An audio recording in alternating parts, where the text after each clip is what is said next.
Hi, this is Stephen from Owner Disown. In today's video, I am reviewing the Eluktronics Mech 15G3. They kindly sent me two models, both with the 8-core, 16-thread i7-10875H Intel CPU, 16GB of RAM which can be expanded to 64GB, a 1TB Intel 660p SSD that can be expanded up to 8TB, and a Wi-Fi 6 AX201 card. The panel is a fast 240Hz IPS-like with no G-Sync. I have one with a 115W RTX 2070 Max-P supercard and the other with a 90W 2080 Super Max-Q card. The unit with the 2070 has stock paste on the CPU, whilst the 2080 model has liquid metal applied on the CPU, so you will see the benefit of that shortly. Now prices start at $2,000 for the 2070 and $2,349 for the 2080 model. Since the Mech 15G3 is part of their covert gamer line, the default lid and deck have no emblem on it at all, and this gives it a very clean look. It's just black anodized aluminium. I like this look, but if you prefer, you can have Eluktronics supply a D brand skin which has got their logo cut out. The keyboard deck is clean looking, and you have a nice large precision touchpad which can be deactivated by pressing the top left corner.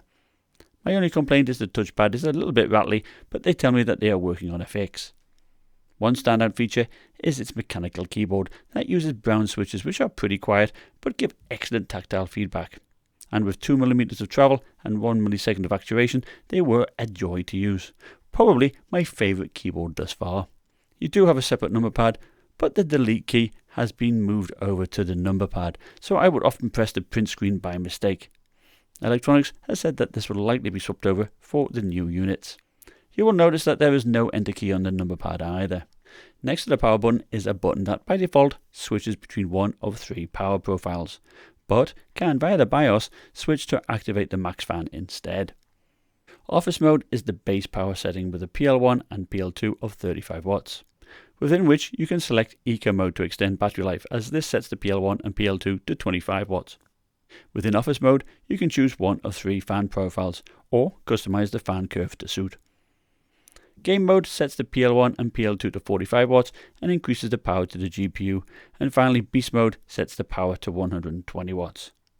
This is a lot of power and takes some cooling, but the benefit is a great boost clock.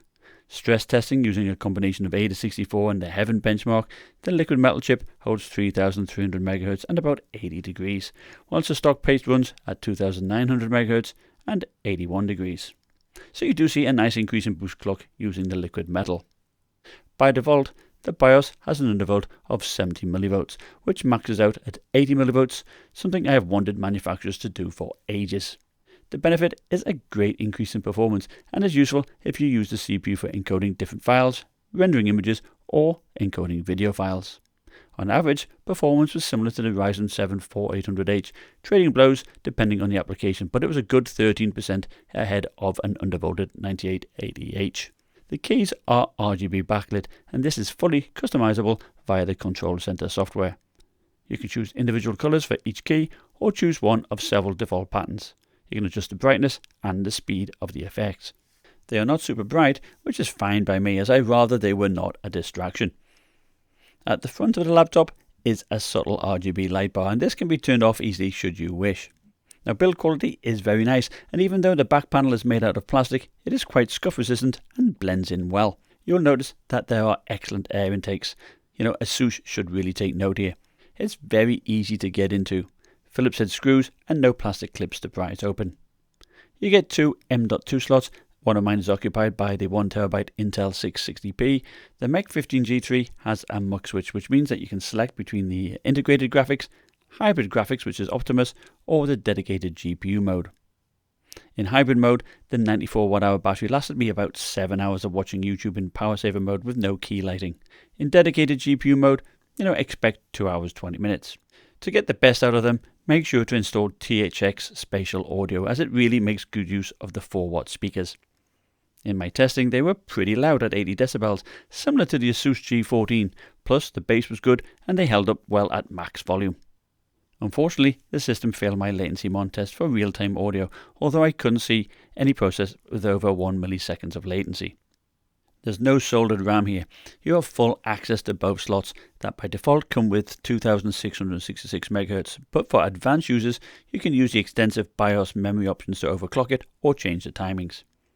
Alternatively, Eluktronics does offer 2933 MHz RAM as a $25 option. The Wi-Fi card is the Intel Wi-Fi 6 AX201 and it performed great. You have the GPU here and the CPU here with a total of 4 heat pipes, 3 shared and 1 dedicated one for the GPU with 4 large heatsinks. Fan noise in eco mode was silent. Office mode under load was pretty quiet at 45 decibels and is a good option to use, whilst gaming mode steps it up to 51 decibels and max fan 53 decibels. And to be fair, the auto fan works just fine, even with the stock based. Here is the 2070 model. Office mode at the top, game mode in the middle, and beast mode at the bottom, all using auto fan. The CPU in office mode is in the mid 70s, game mode is in the mid 80s, and beast mode about 90 degrees. Here is Battlefield 5 footage showing beast mode with max fan. This time with the 2070 model at the top with stock paste on the CPU and the 2080 Super Max-Q unit with liquid metal on the CPU at the bottom.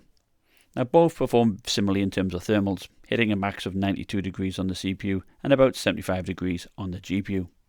Is there any difference in chassis temperature when running in hybrid mode or dedicated GPU mode? Here is footage showing this whilst downloading my games, and it's quite clear that if you run in dedicated GPU mode, the chassis is much hotter and can definitely be felt in use.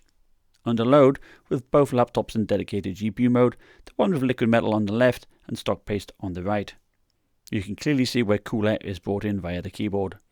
The hottest part is in the center, which is about 42 degrees, and you can see a lot of hot air being pushed out of the side and the rear heatsinks. Now this is exactly what we want to see and shows that the fans are doing a great job. Underneath it does get rather warm at 51 degrees, but this is mainly the components because touching the plastic base it just feels warm. I like the port layout too, because on the left you have the Kensington lock, you have a CPU air vent, USB 3.1 Gen 2 Type A port, and separate headphone mic jacks.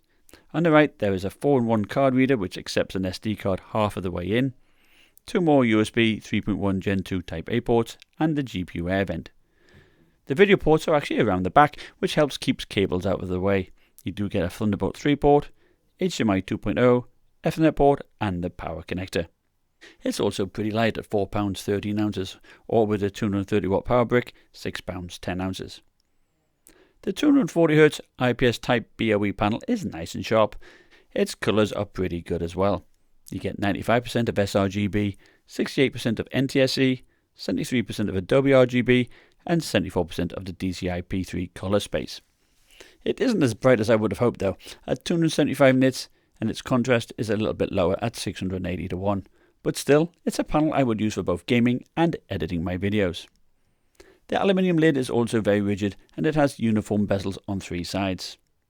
The only negative being the 720p webcam is located at the bottom, but at least it has Windows Hello facial recognition.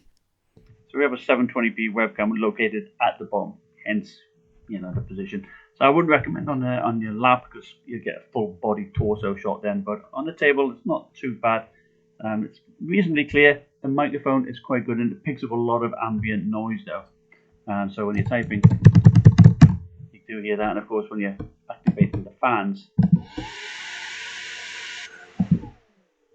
picks up fan noise quite a bit. So it's the webcam. The panel also copes quite well with reflections, and backlight bleed was pretty decent, perhaps a little bit in the upper corners. So you may be wondering what benefits we get over office mode on both GPUs, and also how does the 2070 Super stack up against the 2080 Super Max-Q. Here is the Far Cry 5 benchmark with the 2070 Super. Office mode is on top, gaming mode in the middle, and beast mode at the bottom. Office mode sees the GPU boost between 1320 to 1635 MHz, whilst gaming and beast mode steps this up to about 1560 to 1830 MHz. You can also see the extra watts to the CPU. 35 watts in office mode, 43 in gaming mode, and about 50 in beast mode. The latter being able to hold a much steadier boost clock as a result. There is a definite improvement in frame rate over office mode. In this chart, I show the averages and minimum frame rates recorded in the benchmark. The office mode on the 2080 Super Max-Q is much closer to the gaming and beast modes compared to the 2070 Super. If you're going to get the 2070, you really are going to want to use gaming mode. One thing I did notice about the boosted 2080 Max-Q Super is that the extra power does mean that if you do overclock the GPU, you generally have a greater effect than it does on the 2070. Comparing office modes, the 2080 is 16% faster. In gaming and beast mode, it's 10% faster, and when overclocked, it's 16% faster. This time, let's take a look at Overwatch using Epic settings using the replay feature. Same format with office mode on top.